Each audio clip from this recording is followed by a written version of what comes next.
We have another breaking news coming in. The bullet seen on camera. Now, the photo shows bullet. This has been shared online, in fact, which shows that the bullet which was fired at Donald Trump. Let me just go across to Ankit once again. Ankit, do show us this bullet which was, in fact, fired at Donald Trump.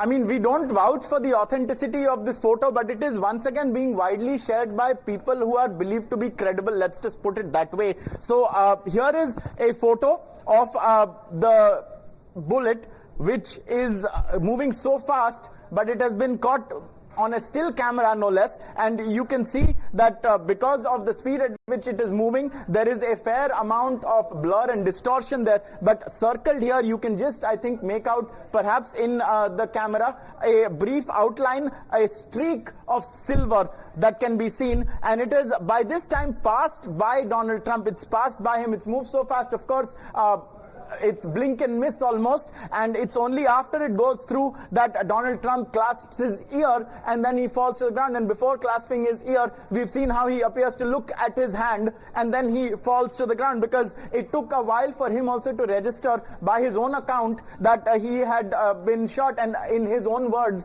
he wrote on his Truth Social post that his ear had been pierced by the bullet, and then we later saw a streak of blood across his face. But this is a remarkable photo, and the person who has shared this also writes the same. They have described it as a remarkable photo captured by my former White House press corps colleague Doug Mills. So this is the person who's attributed this photo. Zoom in right above President Trump's shoulder and you'll see a bullet flying in the air to the right of President Trump's head following an attempted assassination. So I'm just going to zoom in a little bit more on this, and I'd request my VJ to also just zoom in to this visual.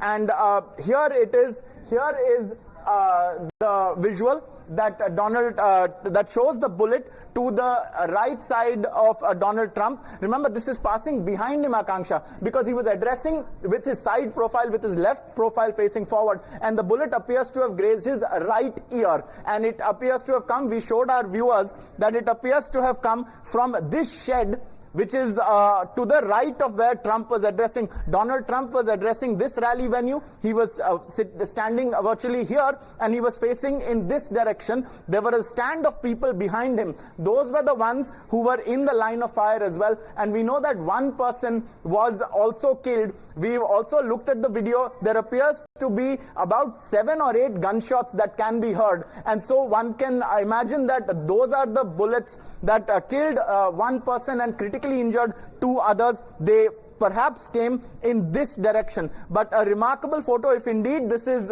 correct. And once again, I'm repeating, we do not vouch for its authenticity. At this moment, information is coming in droves. There is a lot that's going around. And so the claim is that this is a still photo of the bullet as it whizzes past Donald Trump's right ear. Well, absolutely, Ankit. And Secret Service has said that multiple shots were in fact fired. I'm currently joined by my colleague Srinjoy Chaudhary on the phone line. Srinjoy, do tell us, now we're also getting to know that investigation has been ordered. The shooter has been, in fact, neutralized. But now there's also a demand for, in fact, sacking of the head of Secret Service. Do tell us more about this. Well, first of all, the assailant, whoever he is, we don't know exactly, clearly planned the whole thing, because the weapon used was not just a pistol or anything like that. It was an assault rifle. Now, an assault rifle is a fairly deadly weapon that in India, for instance, is only with the armed forces. Nobody else has access to an assault rifle. There in America, the laws are very different, and in a place like Butler, which has between 10 and 15,000 people, there are probably 5,000 weapons. But this man had an assault rifle, and not only that, it was clearly planned. He was at a place from where he had a clear sight of where President Trump was going to be. So all this was planned in advance. That is actually the first thing. Secondly, we don't know if it's a lone wolf thing or if there is a conspiracy.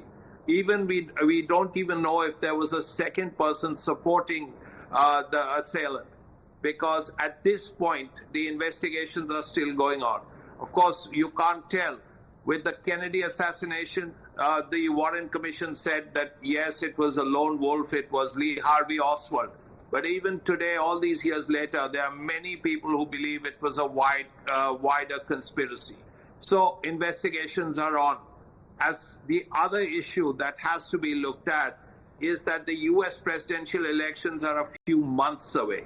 The Republican convention is even closer. So at this point, it will also have to be seen how this really affects the poll, because Butler is an area in center-west Pennsylvania. This is a largely Republican area. While Pennsylvania is a swing state, the eastern part of the state is really pro-Democrat. The western, which is largely rural, is largely pro-Republican. Nevertheless, we will have to see how all this works out on the 4th and 5th of November.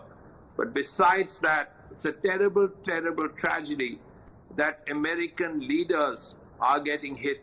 We go back all the way back to Abraham Lincoln in the 1860s, several other American presidents, most famously John F. Kennedy in 1963, his brother Robert Kennedy, who was about to get the Democratic nomination and probably become president.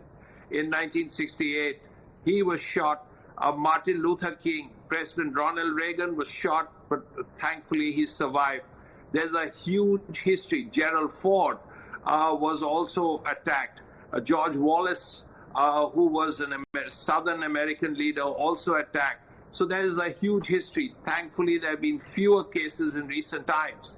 But nevertheless, the proliferation of guns in America is perhaps one reason why there are so many assaults on top leaders, and so many, sadly, have led to assassinations. Well, absolutely, Srinjoy. And also, this is quite concerning in a run-up to, as you also said, the November election where Joe Biden as well as Trump will be face-to-face. And that is why this becomes even more concerning. Do tell us more about this. Yes. On the 4th and 5th of November, our time, is when the U.S. presidential election is. And there are really two candidates. The Democratic candidate is President Joe Biden himself. And his challenger is the former president, the Republican, former President Donald Trump. Now, the polls still very recently were neck and neck. It's only after that last debate where President Biden didn't do so well that President Trump has a slight lead of 2 or 3 points. But all that can change. And how will this affect voting patterns is the other issue. Because he is the next president of America. The president of America is arguably the most powerful man in the world. And whether it is Biden, whether it is Trump, whether it's anybody else, this incident may have an impact on voter choice. So that's also something that we have to look at. But the most important issue is the fact that President Trump is safe. He was hit. He was hit by a bullet fired from an assault rifle, pointedly an assault rifle, which is a deadly weapon from a distance away. He was hit. He was hit in the ear. He's bled profusely, but he is out of danger. And this is what President Biden himself has said. So that's really the big positive from this huge tragedy, that President Trump is safe. But we have to find out who is responsible for it, whether it was a lone wolf, whether it was part of a conspiracy. We don't know as yet. The FBI is surely investigating. The Secret Service is involved. So we will finally know who was responsible, why this assassination attempt happened, and of course, whether the person was acting alone or not. All these things become important. We know that America has a history of all this. The fact that over the years, over the last 200 years or so, there have been assassinations. President Abraham Lincoln in 1863, after the Civil War, was shot dead.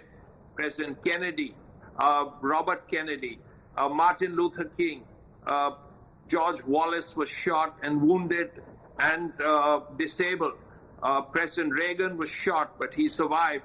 So there has been such a history of assassinations in the history of the United States. Top leaders have all faced the bullet. Right. Luckily, thankfully, President Trump is okay, and that's really the big moment.